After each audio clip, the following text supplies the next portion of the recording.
Assalamualaikum warahmatullahi wabarakatuh. Selamat datang di channel Cerita Sejarah.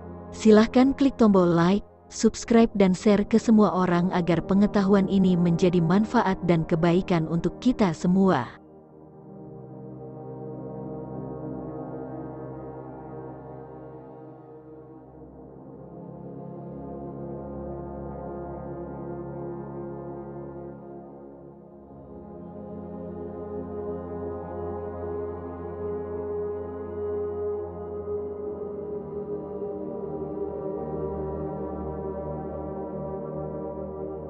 Dalam sejarah kemerdekaan Indonesia, tercatat Belanda mendirikan Verenigde Oostindische Compagnie atau disingkat VOC, yaitu Kongsi Dagang Hindia Timur Belanda yang memiliki hak istimewa di Indonesia. Dalam urusan perdagangan mereka berhasil memonopoli perdagangan Indonesia, melakukan penindasan, sampai pemerasan kepada rakyat. VOC didirikan pada 1602 ini adalah salah satu perserikatan dagang yang paling sukses di abad ke-17 dan ke-18 dan resmi dibubarkan pada tanggal 31 Desember tahun 1799. Walau di tengah jalan VOC dibubarkan, kolonialisme Belanda tak berhenti begitu saja. Mereka mendirikan pemerintah Hindia Belanda yang membuat bangsa ini semakin sengsara, karena sistem tanam paksa dan membangun fasilitas jalan di beberapa wilayah Pulau Jawa. Semakin hari tokoh-tokoh bangsa tak berhenti menyuarakan kemerdekaan. Mereka terus menggalang kekuatan untuk melawan dan berjuang hingga banyak yang gugur di medan perang. Hingga akhirnya Belanda berhenti menguasai Indonesia usai 350 tahun melakukan penjajahan. Walaupun kekuasaan Belanda telah berakhir, namun tak berarti mimpi buruk rakyat Indonesia juga ikut berakhir. Hal itu dikarenakan pada 1942 Belanda menyerahkan Indonesia kepada Jepang tanpa syarat dalam perjanjian Kalijati. Indonesia kembali diduduki oleh bangsa asing di tanahnya sendiri. Hal ini jelas memperparah nasib rakyat Indonesia pada saat itu.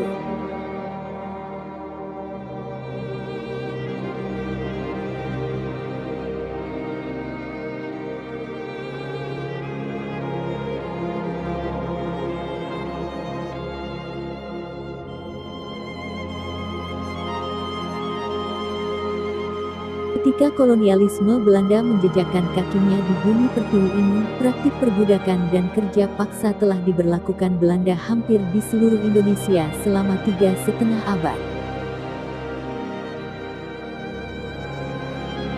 Kerja paksa juga dialami oleh rakyat saat pendudukan Jepang di tanah air.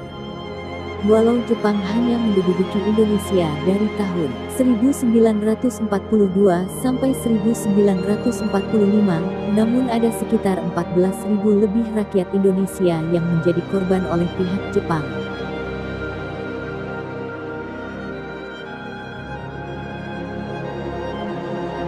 Saat terdengar kabar bahwa kota Nagasaki dan Hiroshima sudah hancur luluh lantah, seketika berita itu menyebar, para pejuang tak akan menyia-nyiakan kesempatan itu.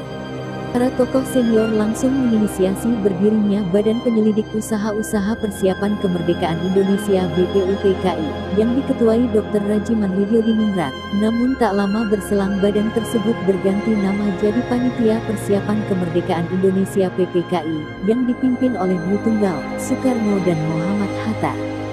Dr. Rajiman ditemani Soekarno dan Hatta pun diterbangkan ke Vietnam pada tanggal 10 Agustus untuk bertemu Panglima Tentara Jepang di Asia Tenggara Marsikal Hisaichi Terauchi.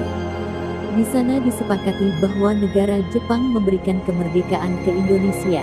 Namun beda halnya dengan tokoh pemuda yang tak menerima hasil putusan bahwa Jepang memberi kemerdekaan untuk Indonesia yang dianggap bahwa kemerdekaan bangsa Indonesia adalah suatu hadiah dari Jepang. Tokoh pemuda juga mendesak mereka segera memproklamasikan kemerdekaan. Namun, Soekarno dan Hatta tak mau mengikutinya, karena mempercepat hal itu berisiko bisa menimbulkan pertumpahan darah, terlebih mereka belum yakin Jepang sudah menyerah. Sehingga dengan terpaksa tokoh pemuda membawa Soekarno dan Hatta yang jadi ketua PPKI ke Rengas Dengklok pada tanggal 16 Agustus tahun 1945 dini hari. Di sana keduanya kembali didesak untuk memproklamasikan kemerdekaan lebih awal dari waktu yang sudah ditentukan pada tanggal 24 Agustus tahun 1945. Perdebatan pun akhirnya kembali muncul karena Dewi Tunggal masih bersikukuh dengan waktu yang sudah ada. Diskusi tersebut sempat buntu, sampai akhirnya setelah Ahmad Subarjo menyusul Soekarno dan Hatta ke Rengas Dengklok, dan akhirnya mereka bersepakat untuk mempercepat pembacaan proklamasi, dengan syarat, Subarjo bisa membawa Soekarno dan Hatta kembali ke Jakarta dan menyiapkan teknisnya. Rombongan pun langsung pergi ke kediaman Laksamana Maeda di Jakarta. Mereka membahas mengenai hal-hal yang sudah disepakati bersama dengan golongan muda. Ketiganya pun dipertemukan oleh Maeda dengan kepala pemerintah militer di markasnya untuk membahas upaya tindak lanjut yang akan dilakukan. Namun kali ini Jepang tak memberikan izin terkait hal itu. Jenderal Nishimura yang mewakili Gunseikan menemui ketiga tokoh tersebut melarang Indonesia memproklamasikan kemerdekaan. Mereka diminta tetap menjalankan semuanya seperti rencana awal dan tak mau ada perubahan sambil menunggu kedatangan sekutu. Melihat gelagat tidak baik, ketiganya pun akhirnya memutuskan menggelar sidang PPKI untuk segera mempercepat waktu membacakan proklamasi Indonesia. Mereka bersama anggota PPKI dan beberapa golongan muda pun kembali ke rumah Maeda untuk mempersiapkan hal tersebut, termasuk merumuskan teks proklamasi. Perumusan deklarasi kemerdekaan dirumuskan oleh Bung Karno, Bung Hatta dan Subarjo, serta dari tokoh pemuda juga turut menyaksikan sampai konsep yang dibuat pun selesai, dan Sayuti Melik langsung mengetik naskah yang siap dibacakan pada tanggal 17 Agustus tahun 1945 itu. Penyusunan teks proklamasi kemerdekaan Indonesia berlangsung pada tanggal 17 Agustus tahun 1945 hingga pukul 4. Mereka pun langsung bergegas menyiapkan segala sesuatu untuk keperluan pembacaan proklamasi kemerdekaan Indonesia.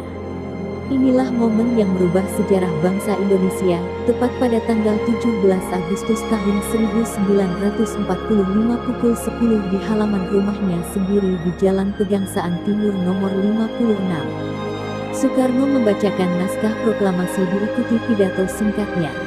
Setelah itu, bendera merah putih yang sudah dijahit oleh Fatmawati pun dikibarkan oleh prajurit peta.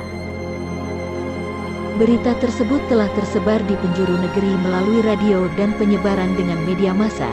Namun para tokoh masih mendapat pertentangan dari pihak Jepang yang sejak awal memang tidak menyetujui rencana tersebut.